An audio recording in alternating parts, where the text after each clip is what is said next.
স্বামী কে? স্বামীর সম্মান বোঝেন আপনি? স্বামী কে?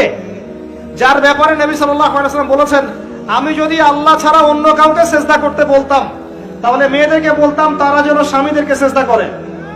আপনাকে আমি কিভাবে বুঝাবো স্বামী কে? স্বামীর মর্যাদা কোথায়? এগুলো কি ইসলাম মেয়েদেরকে ডমিনেট করছে এগুলো দিয়ে? কেন? এই স্বামী আপনার জন্য সারাটা জীবন ক্ষয় করে ফেলে। একটা চোর পর্যন্ত, একটা চোর, একটা করাপ্টেড মানুষ, দুর্নীতিগ্রস্ত মানুষ, সে চুরি করে দুর্নীতি করে এনে বাচ্চাকে খাওয়ায়। একটা ধর্ষক পর্যন্ত ওর মেয়েকে আদর করে। পুরুষ মানুষ কি জিনিস কেমন করে বুঝবেন? সারাটা জীবন ক্ষয় করে ফেলায়। যদি আপনি তার আনুগত্য করেন, তার সামনে সুন্দর মতো থাকেন, তার কথার সাথে তর্ক না করেন, ভালোবাসা দিয়ে থাকেন, আপনার জন্য সে জীবন দিতে প্রস্তুত থাকে। এরকম পুরুষ মানুষ। আপনাদেরকে কেউ চোখ তুলে তাকালে চোখ তুলে ফেলাবে, এরকম পুরুষ মানুষ। আর এখন তো পরিস্থিতি ডিফারেন্ট। বাসায় পুরুষ বাইরের ছেলের সাথে ফোনে প্রেম হয়ে গেছে, পালায় চলে গেছে, বিয়ে করে ফেলছে। দেখবেন বাসায় স্ত্রী আছে, বাইরের মেয়ের সাথে প্রেম করে বিয়ে করা শেষ। বিয়ে করলে সমস্যা নাই, ব্যভিচার করে ফেলছে। বিয়ে সে করতেই পারে, সে যদি সমতা রক্ষা করতে পারে, সেটা তার ডিফারেন্ট ইস্যু, এটা অন্য ইস্যু। তো স্বামীর আনুগত্য আপনাকে কিভাবে বুঝাবো? এটা দাসত্ব নয়।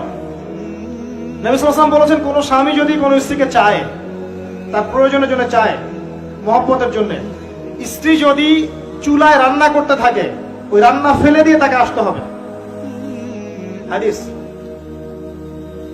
রাতের বেলা স্বামী স্ত্রী শুয়েছে, স্বামীর চাহিদা আছে, স্ত্রীর কোনো সমস্যা নাই, স্ত্রী ফিট, ইচ্ছা করে অহেতুক স্বামীকে বললাম আমি রাজি না, উল্টা পাশে মুখ করে ঘুমিয়ে গেল।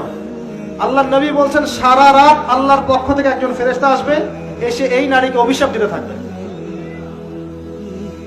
এখন এগুলো হাদিস শুনলে বলবে যে ইসলাম তো মেয়েদেরকে ছোট করছে। একজন মেয়ে তার, একজন স্বামীর কথা বলে, স্বামী তার মেয়ে, তার স্ত্রী, তার মা, তার বোন, সবাইকে তার মিরাসের হক দিতে হয়।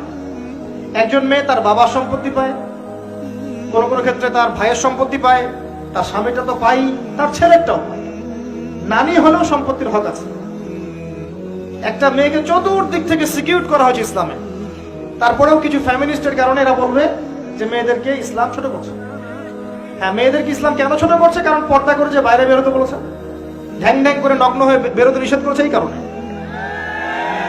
যদি বলে যে হ্যাঁ ইসলাম আপনাদেরকে ফ্রি মিক্সিং এর স্বাধীনতা দিচ্ছে, আপনারা সবাই ফ্রি মিক্সিং করেন, গেঞ্জি পরেন, টি শার্ট পরেন, স্যান্ডো গেঞ্জি পরে বাইরে ঘুরে বেড়ান, টাইট ফিটিং প্যান্ট পরে বাইরে ঘুরে বেড়ান, সব জায়গায় আপনারা ফ্রি মিক্সিং করেন, পর্ন দেখেন, জেনা করেন, মদ খান, ইসলাম খুব ভালো। তখন তোমাদের জন্য তো ইসলাম নয়, তোমরা জাহান্নামে যাও, আল্লাহর কি আসে যায়? ইসলাম তোমাদের জন্য নয়, তোমরা জাহান্নামে গিয়ে মরো, ইসলামের কিছু যায় আসে না।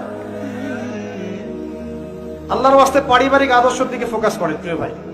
নিজে জাহান্নামের আগুন থেকে বাঁচান, পরিবার বর্গকে বাঁচান।